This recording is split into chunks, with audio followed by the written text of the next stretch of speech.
If you've ever felt like your bladder has a mind of its own, maybe with urgency, frequent trips to the bathroom, or even leaking, you're not alone. So many women struggle with this. It's not just after childbirth or during menopause and beyond. It happens to a lot of women. And Kegels are often told as the solution for strengthening those muscles around the bladder. Well, you can strengthen, and that is true, but it's more about control, stability, and also coordination of those muscles. And the best part is, it doesn't take long. In this video today, I'm gonna show you a 5-minute routine that you can actually do at home to help strengthen around your bladder. So these exercises will help you gain bladder control, reduce leaks, and also gain confidence in your body again, all without equipment. So let's get started and I'll show you how. My name is Dr. Dawn Andalone. I'm a pelvic floor physical therapist and Pilates instructor.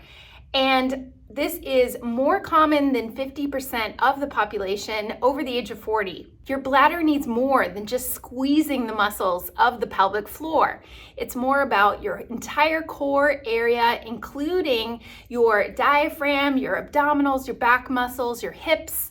They all have to work together. It's not just about doing Kegel exercises. So you just need a mat on the floor, or you can do it anywhere that you can lie down and get comfortable for my 5-minute routine to help strengthen your bladder muscles. Okay, number one, we're gonna start with the basics. Let's start with some breathing exercises because that is going to control the top part of your core and help your pelvic floor be able to let go, so therefore it can get more control around your bladder. If those muscles are tense and tight, working on breathing exercises can be very helpful. So you're going to place your hands over your lower belly. You're going to take a deep inhale through your nose.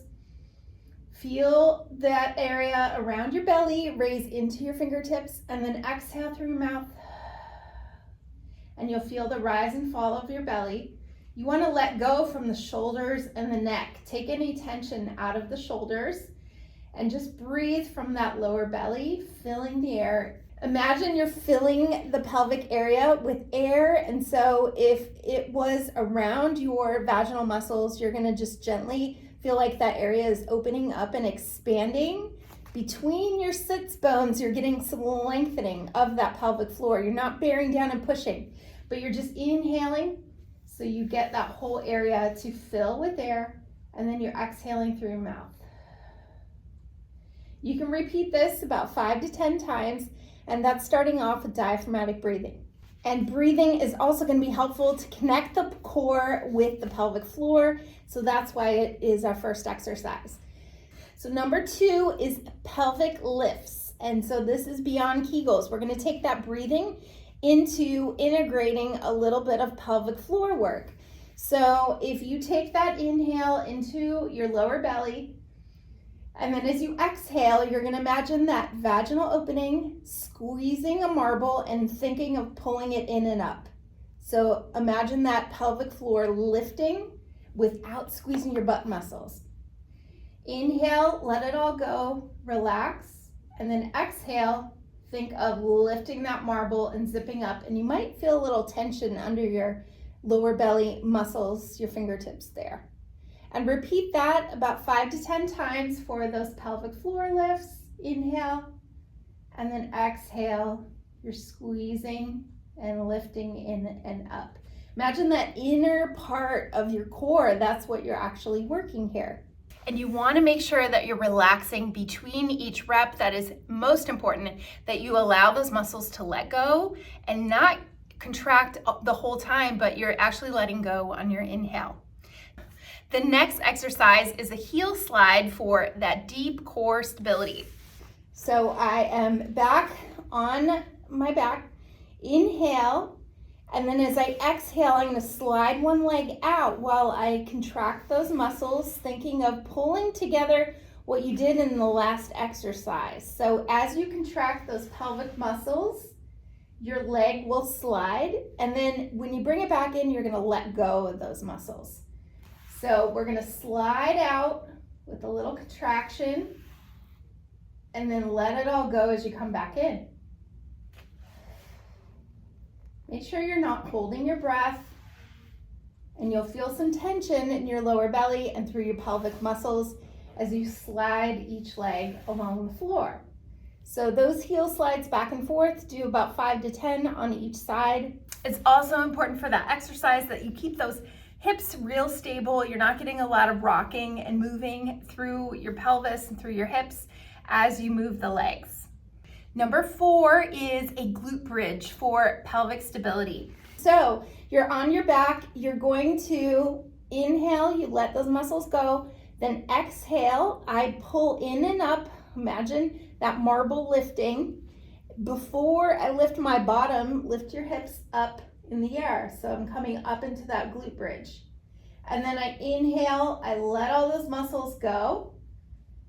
And then I exhale, pull that marble in and up.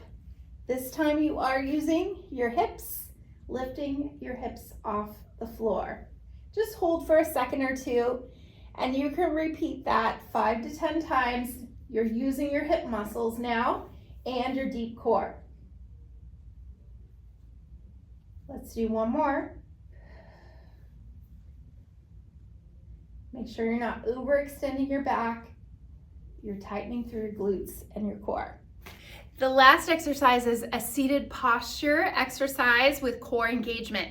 So as I'm sitting in the chair, or you can sit on a ball, I'm going to let those muscles go. So you may feel that you're gonna be right over those sits bones. You don't wanna be back on your tailbone. You wanna sit up nice and tall. I inhale through my belly like I did before, and then as I exhale, I pull those muscles in and up. Now you're doing it against gravity, so you're training those muscles to engage by imagining that marble lifting up through the vaginal opening and engaging your core muscles on your exhale.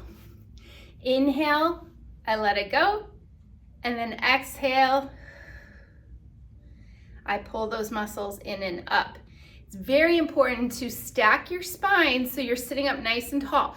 Get that length in your spine, keep the ribs over your pelvis so you're not in a hunch position. It's really teaching you that good alignment of your spine, feels better for your back. And then also you can engage those deep pelvic muscles even better in this position. So repeat that. You can try it 5 to 10 times. This is great to do even throughout the day, a couple times a day, to just really remind those muscles how to work. Most important is that you let them go at the bottom. So when you take a break, you're letting those muscles fully expanding and releasing before you contract and pull them in.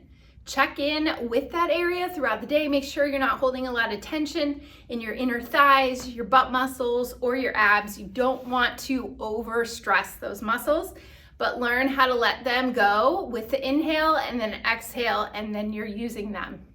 So why does this work for your bladder? Well, it resets that system. So therefore you can connect your breathing with your deep core, with your pelvic floor. And those muscles all need to work together to support your bladder. Most likely, if you're having urgency or having leaks, anything going wrong with your bladder, then these muscles just need a reset. And this is a great way to do it with a simple 5-minute routine. I want you to try this routine daily, and at the end of the week, put in the comments below what your thoughts are. How did it go when you tried it? Did it have some improvement? And are you continuing to work on this? I want to hear from you. And if you like this video and you want to find more, please hit subscribe. I have plenty of other videos on pelvic floor health, back pain, and any other Pilates-based exercise routines on this channel as well. So thank you so much for watching, and I hope to see you again in another video.